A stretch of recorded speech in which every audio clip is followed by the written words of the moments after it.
আসসালামু আলাইকুম। হাসান আল ফারাবি হিমেল, professional psychologist. আমাদের কাছে যে ক্লায়েন্টরা আসেন সাধারণত বিভিন্ন ধরনের মানসিক অসুবিধায়, তাদের মধ্যে মোস্ট কমন একটা বিষয় দেখা যায় ঘুমের অসুবিধা।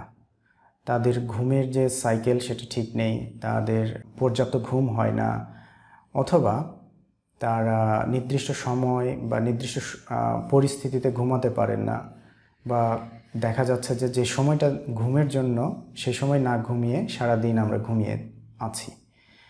তো এই অসুবিধা থেকে আমরা আমাদের যদি ছোট ছোট কিছু জায়গাতে চেঞ্জ নিয়ে আসতে পারি, আমরা যদি নিজেদেরকে এই চেঞ্জগুলোর মধ্য দিয়ে নিয়ে যাই, তাহলে বেশ কিছুদিন প্র্যাকটিসের মাধ্যমে আমরা এই জায়গাটিকে একটা বেশ ভালো জায়গায় নিয়ে আসতে পারি।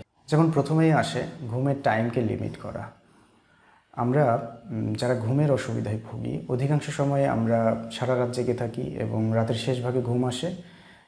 আর আমরা মনে করি যে যেহেতু ঘুম এসেছে, আমি এই ঘুমটা বেশ দীর্ঘ সময় পর্যন্ত ঘুমাবো। অ্যাজ এ রেজাল্ট আমরা দেখা যায় যে বেলা 10টা 12টা বা 2টা সারাদিনে ঘুমাচ্ছি।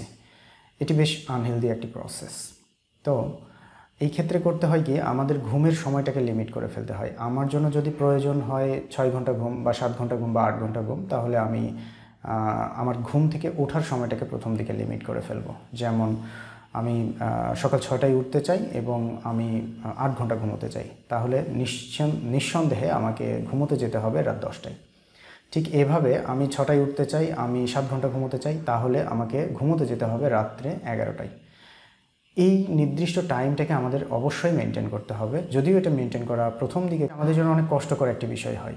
আরও খেয়াল রাখবো যে রাত্রে ঘুমোতে গিয়েছি আমি 11টায়, বাট আমার ঘুম আসে নাই। 2টা 3টা 4টা পর্যন্ত আমি জেগে আছি, এরপরে আমার ঘুম আসলো।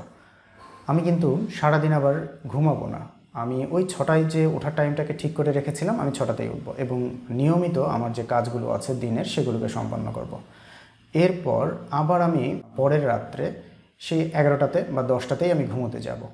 এভাবে বেশ কয়েকদিন প্র্যাকটিস করলে আমাদের এই প্যাটার্নটা আমাদের মধ্যে ডেভেলপ করবে এবং আমরা 11টায় শুতে যেয়ে ভোর 6টায় উঠতে পারবো, বা আমরা আমাদের নিজেদের যে প্যাটার্ন সেটাকে মেনটেন করতে পারবো। এর পরের বিষয়টি হচ্ছে, আমরা যে বিছানায় ঘুমোতে যাই সেই বিছানাটাকে ঘুম ছাড়া অন্য কোনো কাজে আসলে ব্যবহার আর করবো না। আমরা সাধারণত দেখা যায় পড়াশোনার জন্য, আরাম করার জন্য বা অন্যান্য যে কোনো কাজের জন্য বিছানা ব্যবহার করে থাকি। এক্ষেত্রে বেশ সতর্কতার সাথে আমরা খেয়াল রাখবো, আমরা ঘুম ছাড়া অন্য কোনো বিষয়ে আমাদের বিছানাকে ব্যবহার করব না। আরেকটি বেশ গুরুত্বপূর্ণ বিষয় হচ্ছে যে রাত্রে আমরা চা কফি এগুলো থেকে দূরে থাকবো। যাদের ঘুমের অসুবিধা আছে তারা এটাকে অবশ্যই মেনটেন করবো, কারণ চা এবং কফিতে ক্যাফেইন সহ আরও বিভিন্ন ধরনের রাসায়নিক পদার্থ থাকে, রাসায়নিক উপাদান থাকে, যেগুলো আমাদেরকে বেশ উদ্দীপিত রাখে এবং খুব সহজে ঘুম আসে না। রাত্রে ঘুমানোর উদ্দেশ্যে বিছানায় যাওয়ার অন্তত 30 থেকে 45 মিনিট আগে আমরা আমাদের স্ক্রিনগুলো যেগুলো আমরা ব্যবহার করে থাকি, যেমন মোবাইল, ল্যাপটপ, টিভি বা আরও অন্যান্য যে স্ক্রিনগুলো আমরা সাধারণত ব্যবহার করে থাকি, এই স্ক্রিনগুলো থেকে আমরা দূরে থাকব। বিছানায় শোয়ার পর যদি 15 মিনিটের মধ্যে ঘুম না আসে, সেক্ষেত্রে আমরা বিছানা থেকে উঠে আসব এবং আমার কাছে যে কাজগুলো খুব বেশি বোরিং সেই কাজগুলোর মধ্যে নিজেকে এনগেজ করব। এই সময় অবশ্যই খেয়াল রাখবো যেগুলোতে আমার খুব বেশি ইন্টারেস্ট সেগুলো কিন্তু আমরা করব না।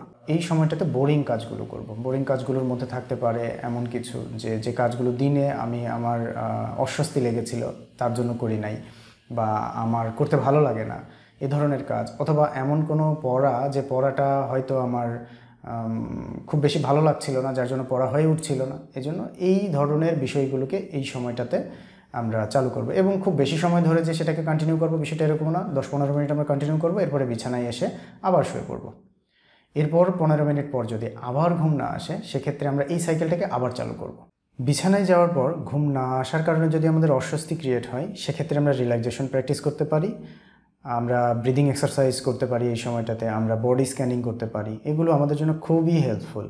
এগুলো আমাদেরকে কাম করতে সাহায্য করে, আমাদেরকে শান্ত করে এবং একটা সময় আমাদের বেশ আরাম বোধ হয়, ফলশ্রুতিতে আমরা ঘুমিয়ে যাই।